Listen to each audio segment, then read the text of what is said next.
രാജാവാകുന്ന നിത്യസത്യവചനത്തിനായി ഞങ്ങൾ അങ്ങയെ സ്തുതിക്കുന്നു. യേശുവേ, അങ്ങയുടെ പരിശുദ്ധാത്മാവിനെ നൽകി അങ്ങയുടെ മാഹാത്മ്യം കാണുവാൻ ഞങ്ങളുടെ ഉൾക്കണ്ണുകളെ തുറക്കണമേ. വചനമനുസരിച്ച് അങ്ങയുടെ സാക്ഷിയായി ജീവിച്ച് നിത്യജീവിതത്തിന് ഞങ്ങളെ അർഹരാക്കണമേ. ആമേൻ. വിശുദ്ധ പൗലോസ്ലീഹ കൊരിന്ത്യർക്കാർക്ക് എഴുതിയ 1-ാം ലേഖനം 7-ാം അധ്യായം 1 മുതലുള്ള തിരുവചനങ്ങൾ. വിവാഹബന്ധത്തെപ്പറ്റി. ഇനി നിങ്ങൾ എഴുതി ചോദിച്ച കാര്യങ്ങളെപ്പറ്റി പ്രതിപാദിക്കാം. സ്ത്രീയെ സ്പർശിക്കാതിരിക്കുകയാണ് പുരുഷന് നല്ലത്. എന്നാൽ വ്യഭിചാരം ചെയ്യാൻ പ്രലോഭനങ്ങൾ ഉണ്ടാകാമെന്നതുകൊണ്ട് പുരുഷന് ഭാര്യയും സ്ത്രീക്ക് ഭർത്താവും ഉണ്ടായിരിക്കട്ടെ. ഭർത്താവ് ഭാര്യയോടുള്ള ദാമ്പത്യ ധർമ്മം നിറവേറ്റണം. അതുപോലെ തന്നെ ഭാര്യയെയും. ഭാര്യയുടെ ശരീരത്തിന്മേൽ അവൾക്കല്ല അധികാരം, ഭർത്താവിനാണ്. അതുപോലെ തന്നെ ഭർത്താവിൻ്റെ ശരീരത്തിന്മേൽ അവനല്ല, ഭാര്യയ്ക്കാണ് അധികാരം. പ്രാർത്ഥനാ ജീവിതത്തിനായി ഇരുവരും തീരുമാനിക്കുന്ന കുറേ കാലത്തേക്കല്ലാതെ പരസ്പരം നൽകേണ്ട അവകാശങ്ങൾ നിഷേധിക്കരുത്. അതിനുശേഷം ഒന്നിച്ചു ചേരുകയും വേണം. അല്ലാത്ത പക്ഷം നിങ്ങളുടെ സംയോജനക്കുറിപ്പ് നിമിത്തം പിശാച് നിങ്ങളെ പ്രലോഭിപ്പിക്കും. ഇത് ഒരു ആനുകൂല്യമായിട്ടാണ് ഞാൻ പറയുന്നത്, കൽപ്പനയായിട്ടല്ല. എല്ലാവരും എന്നെപ്പോലെ ആയിരുന്നെങ്കിൽ എന്ന് ഞാൻ ആശിക്കുന്നു. എന്നാൽ ദൈവത്തിൽ നിന്ന് ഓരോരുത്തർക്കും പ്രത്യേക ദാനങ്ങളാണല്ലോ ലഭിക്കുന്നത്. അവിവാഹിതരോടും വിധവകളോടും ഞാൻ പറയുന്നു, എന്നെപ്പോലെ ആയിരിക്കുന്നതാണ് അവർക്ക് നല്ലത്. എന്നാൽ സംയമനം സാധ്യമല്ലാത്തവർ വിവാഹം ചെയ്യട്ടെ. വികാരം കൊണ്ട് ദഹിക്കുന്നതിനേക്കാൾ വിവാഹിതരാകുന്നതാണ് നല്ലത്. വിവാഹിതരോട് ഞാൻ കൽപ്പിക്കുന്നു, ഞാനല്ല, കർത്താവ് തന്നെ കൽപ്പിക്കുന്നു, ഭാര്യ ഭർത്താവിൽ നിന്ന് വേർപിരിയരുത്. അഥവാ വേർപിരിയുന്നെങ്കിൽ അവിവാഹിതയെ പോലെ ജീവിക്കണം, അല്ലെങ്കിൽ ഭർത്താവുമായി രമ്യതപ്പെടണം. ഭർത്താവ് ഭാര്യയെ ഉപേക്ഷിക്കരുത്. ശേഷമുള്ളവരോട് കർത്താവല്ല, ഞാൻ തന്നെ പറയുന്നു, ഏതെങ്കിലും സഹോദരന് അവിശ്വാസനയായ ഭാര്യ ഉണ്ടായിരിക്കുകയും അവൾ അവനോടൊത്ത് ജീവിക്കാൻ സമ്മതിക്കുകയും ചെയ്താൽ അവൻ അവളെ ഉപേക്ഷിക്കരുത്. ഏതെങ്കിലും സ്ത്രീക്ക് അവിശ്വാസിയായ ഭർത്താവ് ഉണ്ടായിരിക്കുകയും അവൻ അവളോടൊത്ത് ജീവിക്കാൻ സമ്മതിക്കുകയും ചെയ്താൽ അവൾ അവനെ ഉപേക്ഷിക്കരുത്. എന്തെന്നാൽ അവിശ്വാസിയായ ഭർത്താവ് ഭാര്യ മുഖേനയും അവിശ്വാസിനിയായ ഭാര്യ ഭർത്താവ് മുഖേനയും വിശദീകരിക്കപ്പെടുന്നു. അല്ലെങ്കിൽ നിങ്ങളുടെ മക്കൾ അശുദ്ധരാകുമായിരുന്നു. എന്നാൽ ഈ സ്ഥിതിയിൽ അവർ വിശുദ്ധരത്രേ. അവിശ്വാസിയായ ജീവിത പങ്കാളി വേർപിരിഞ്ഞു പോകാൻ ആഗ്രഹിക്കുന്നെങ്കിൽ അപ്രകാരം ചെയ്തു കൊള്ളട്ടെ. അത്തരം സന്ദർഭങ്ങളിൽ ആ സഹോദരൻ്റെയോ സഹോദരിയുടെയോ വിവാഹബന്ധം നിലനിൽക്കുന്നില്ല. ദൈവം നിങ്ങളെ സമാധാനത്തിലേക്കാണ് വിളിച്ചിരിക്കുന്നത്. അല്ലയോ സ്ത്രീ, നിനക്ക് ഭർത്താവിനെ രക്ഷിക്കാനാവുമോ എന്ന് എങ്ങനെ അറിയാം? അല്ലയോ പുരുഷ, നിനക്ക് ഭാര്യയെ രക്ഷിക്കാനാവുമോ എന്ന് എങ്ങനെ അറിയാം?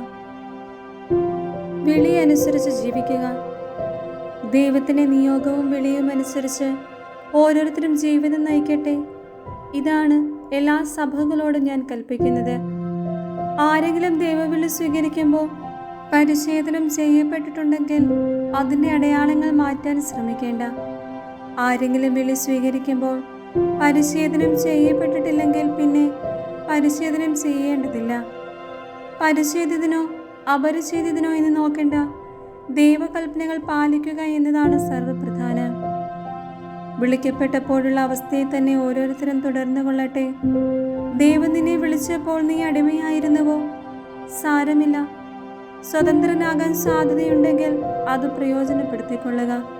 എന്തെന്നാൽ അടിമയായിരിക്കുമ്പോൾ കർത്താവിൻ്റെ വിളി ലഭിച്ചവൻ കർത്താവിനാൽ സ്വതന്ത്രനാക്കപ്പെട്ടവനാണ്. അതുപോലെ തന്നെ സ്വതന്ത്രനായിരിക്കുമ്പോൾ വിളി ലഭിച്ചവൻ ക്രിസ്തുവിൻ്റെ അടിമയുമാണ്. നിങ്ങൾ വിലയ്ക്ക് വാങ്ങപ്പെട്ടവരാണ്. നിങ്ങൾ മനുഷ്യരുടെ അടിമകളായി തീരരുത്. അതുകൊണ്ട് സഹോദരരെ, ഏതവസ്ഥയിൽ നിങ്ങൾ വിളിക്കപ്പെട്ടുവോ ആ അവസ്ഥയിൽ ദൈവത്തോടൊത്ത് നിലനിൽക്കുവിൻ. അവിവാഹിതരും വിധവകളും. അവിവാഹിതരെ പറ്റി കർത്താവിൻ്റെ കൽപ്പനയൊന്നും എനിക്ക് ലഭിച്ചിട്ടില്ല. എന്നാൽ വിശ്വസ്തനായിരിക്കാൻ കർത്താവിൽ നിന്ന് കരുണ ലഭിച്ചവൻ എന്ന നിലയിൽ എൻ്റെ അഭിപ്രായം ഞാൻ പറയുന്നു. ആസന്നമായ വിപത്സന്ധി കണക്കിലെടുക്കുമ്പോൾ ഓരോരുത്തരും ഇപ്പോഴത്തെ നിലയിൽ തുടരുന്നതായിരിക്കും നല്ലതെന്ന് ഞാൻ കരുതുന്നു. നീ സഭാര്യനാണെങ്കിൽ സ്വതന്ത്രനാകാൻ ശ്രമിക്കേണ്ട. വിഭാര്യനാണെങ്കിൽ വിവാഹിതനാവുകയും വേണ്ട. നീ വിവാഹം കഴിക്കുന്നെങ്കിൽ അതിൽ പാപമില്ല. കന്യക വിവാഹിതയായാൽ അവളും പാപം ചെയ്യുന്നില്ല. എന്നിരിക്കലും വിവാഹിതരാകുന്നവർക്ക് ലൗകിക ക്ലേശങ്ങളുണ്ടാകും. അതിൽ നിന്ന് നിങ്ങളെ ഒഴിവാക്കാനാണ് എൻ്റെ ശ്രമം. സഹോദരരെ, സമയം പരിമിതമാണ്. ഇനിമേൽ ഭാര്യമാരുള്ളവർ ഇല്ലാത്തവരെ പോലെയും വിലപിക്കുന്നവർ വിലപിക്കാത്തവരെ പോലെയും ആഹ്ലാദിക്കുന്നവർ ആഹ്ലാദിക്കാത്തവരെ പോലെയും വാങ്ങുന്നവർ ഒന്നും കൈവശമില്ലാത്തവരെ പോലെയും ലോകകാര്യങ്ങളിൽ ഇടപെടുന്നവർ ഇടപെടാത്തവരെ പോലെയും ആയിരിക്കട്ടെ. എന്തെന്നാൽ ഈ ലോകത്തിൻ്റെ രൂപഭാവങ്ങൾ മാറി മറിഞ്ഞുകൊണ്ടിരിക്കുന്നു. നിങ്ങൾക്ക് ഉത്കണ്ഠയുണ്ടാകരുതെന്ന് ഞാൻ ആഗ്രഹിക്കുന്നു.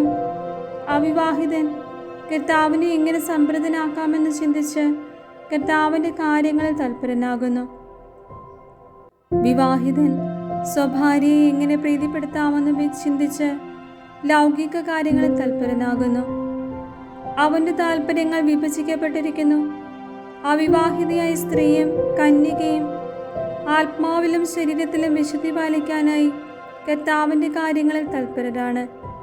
വിവാഹിതയായ സ്ത്രീയാകട്ടെ ഭർത്താവിനെ എങ്ങനെ സന്തോഷിപ്പിക്കാമെന്ന് ചിന്തിച്ച് ലൗകിക കാര്യങ്ങളിൽ തൽപരയാകുന്നു. ഞാനിത് പറയുന്നത് നിങ്ങളുടെ നന്മയ്ക്ക് വേണ്ടിയാണ്, നിങ്ങളുടെ സ്വാതന്ത്ര്യത്തെ തടയാനല്ല. പ്രത്യുത നിങ്ങൾക്ക് ഉചിതമായ ജീവിതക്രമവും കർത്താവിനെ ഏകാഗ്രമായി ശുശ്രൂഷിക്കാൻ അവസരവും ഉണ്ടാകാൻ വേണ്ടിയാണ്. ഒരുവന് തൻ്റെ കന്യകയോട് സംയമനത്തോടുകൂടി പെരുമാറാൻ സാധിക്കുകയില്ലെന്ന് തോന്നിയാൽ അവൾ യൗവനത്തിൻ്റെ വസന്തം പിന്നിട്ടവളെങ്കിലും അനിവാര്യമെങ്കിൽ അവൻ്റെ ഹിതം പോലെ പ്രവർത്തിക്കട്ടെ. അവർ വിവാഹം കഴിക്കട്ടെ, അത് പാപമല്ല. എന്നാൽ ആത്മസംയമനം പാലിക്കാൻ ബുദ്ധിമുട്ടില്ലാത്ത ആരെങ്കിലും തൻ്റെ കന്യകയെ കന്യകയായി തന്നെ സൂക്ഷിക്കാൻ ദൃഢനിശ്ചയം ചെയ്യുന്നെങ്കിൽ അവൻ്റെ പ്രവൃത്തി ഉത്തമമാണ്. തൻ്റെ കന്യകയെ വിവാഹം ചെയ്യുന്നവൻ ഉചിതമായി പ്രവർത്തിക്കുന്നു. എന്നാൽ വിവാഹം ചെയ്യാതിരിക്കുന്നവൻ കൂടുതൽ ശ്ലാഘനീയനാണ്. ഭർത്താവ് ജീവിച്ചിരിക്കുന്നിടത്തോളം കാലം ഭാര്യയുടെ വിവാഹബന്ധം നിലനിൽക്കുന്നു. ഭർത്താവ് മരിച്ചുപോയാൽ ഭാര്യയ്ക്ക് ഇഷ്ടമുള്ളവനെ ഭർത്താവായി സ്വീകരിക്കാൻ സ്വാതന്ത്ര്യമുണ്ട്. അത് കർത്താവിന് യോജിച്ച വിധത്തിലായിരിക്കണമെന്ന് മാത്രം. എൻ്റെ അഭിപ്രായത്തിൽ വിധവയായി തന്നെ കഴിയുന്നതാണ് അവൾക്ക് കൂടുതൽ സൗഭാഗ്യകരം. ദൈവാത്മാവ് എനിക്കുമുണ്ടെന്ന് ഞാൻ കരുതുന്നു.